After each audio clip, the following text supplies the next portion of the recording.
Nobody sat me down and explained what 50 would feel like. People talk about wrinkles or reading glasses or the number on the scale.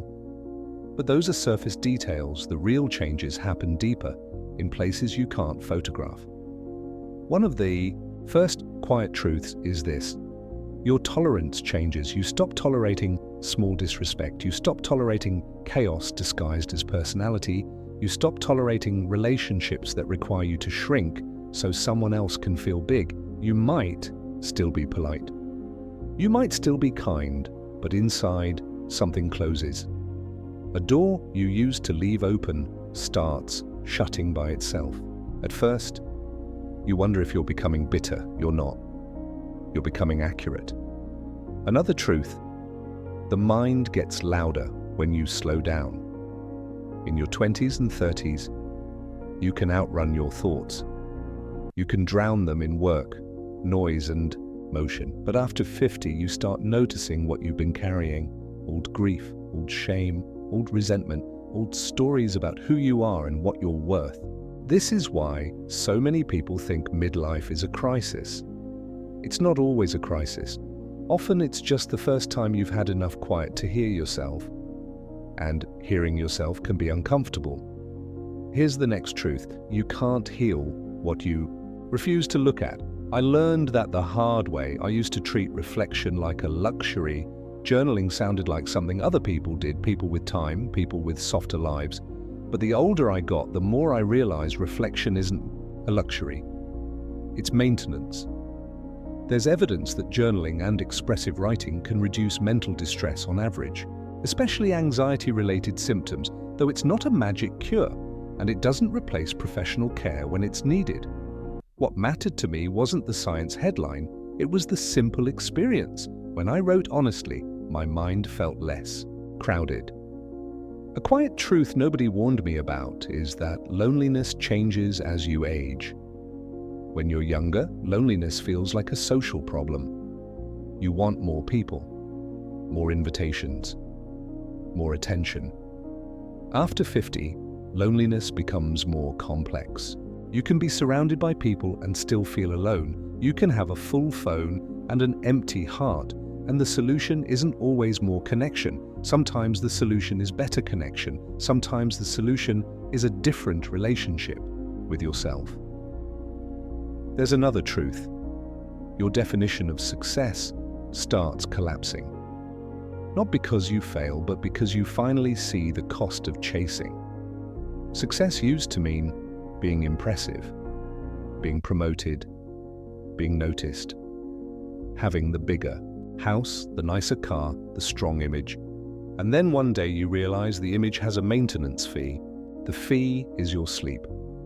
The fee is your presence. The fee is your nervous system.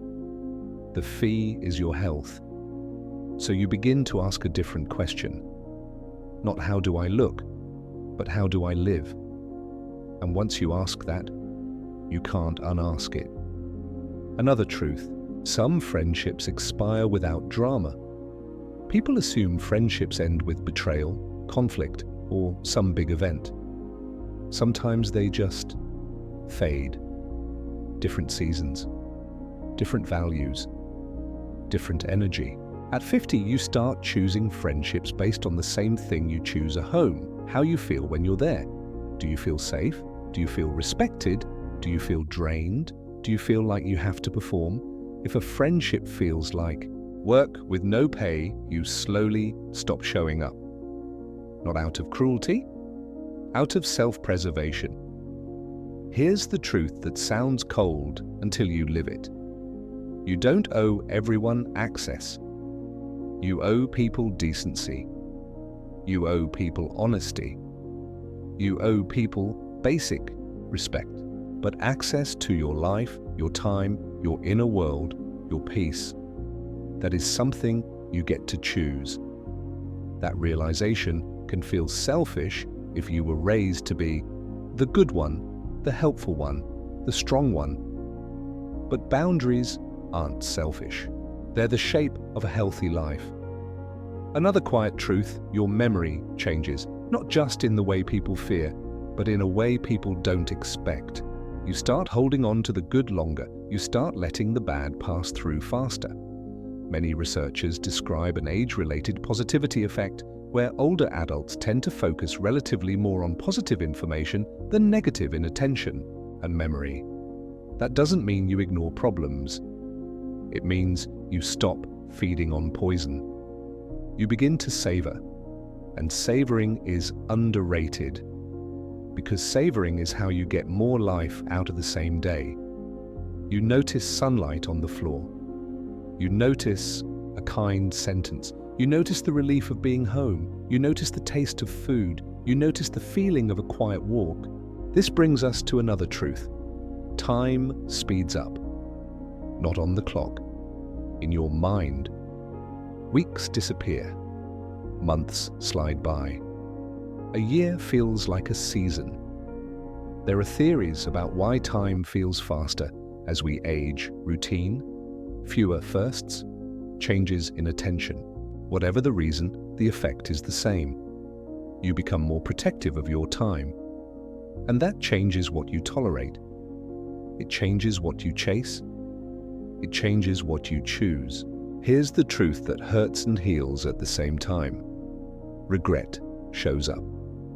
It shows up when the house is quiet, when you drive alone, when you see your kids growing, when you realize how fast it went. Regret whispers, you were there, but you weren't there.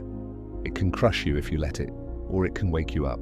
I've learned to treat regret like a friend who tells the truth badly. I don't have to let it punish me, but I should listen to what it's pointing at. Usually it's pointing at presence, at apology, at forgiveness, at courage, at the one conversation I keep postponing. And here's the final quiet truth no one warned me about. Peace becomes the real flex. At 50, the most impressive thing a man can do is not win. It's not dominate, it's not show off, it's not prove. It's become steady. Steady in his reactions, steady in his values, steady in his love, steady in his boundaries. Because steady people don't create chaos, they create safety. And safety is the rarest luxury in the modern world. If you're entering this chapter, don't fear the quiet truths. They aren't here to shame you, they're here to free you. Life after 50 isn't an ending, it's a clearing. And in that clearing, you can finally hear what matters. I remember a specific morning that taught me this. It was early, still dark, and I woke up with that old familiar urge to check everything: messages, news, problems waiting to be solved. My hand reached for my phone without permission. Then I stopped. I just sat there for a minute and listened to the quiet. I realized how often I used to start my day by letting the world grab me by the throat. No wonder I felt anxious. No wonder I felt behind before my feet touched the floor. So I made a small rule. I own the first 10 minutes. No phone, no headlines, no scrolling. Just breath, water, and a short question. What do I want this day to feel like? That one question changed my days more than any productivity trick. Because after 50, your nervous system matters. Your nervous system is the gatekeeper of your life. If it's constantly activated, everything feels like a threat. If it's calm, you can think, you can love, you can choose. And choosing brings up another quiet truth. You will disappoint people. You will disappoint people when you stop overextending. You will disappoint people when you stop fixing their messes. You will disappoint people when you stop answering immediately. At first, that feels dangerous, like you're doing something wrong, but eventually you realize disappointment is often the price of self-respect. Here's a truth I wish I learned earlier. Not everyone wants you to be well. Many people want you to be available. So as you get older, you begin choosing availability with intention. You give it to the people who treat it like a gift, not the people who treat it like a right. And then something beautiful happens. You start wanting to give in a different way, not out of guilt, out of meaning. You start caring about legacy, not the dramatic kind, the quiet kind. The kind where your children remember your patience more than your paycheck. The kind where younger people remember you as safe to talk to. the kind where your spouse feels like you finally came home, not physically, but emotionally. This is why older adults often focus more on emotionally meaningful goals. It isn't decline, it's refinement.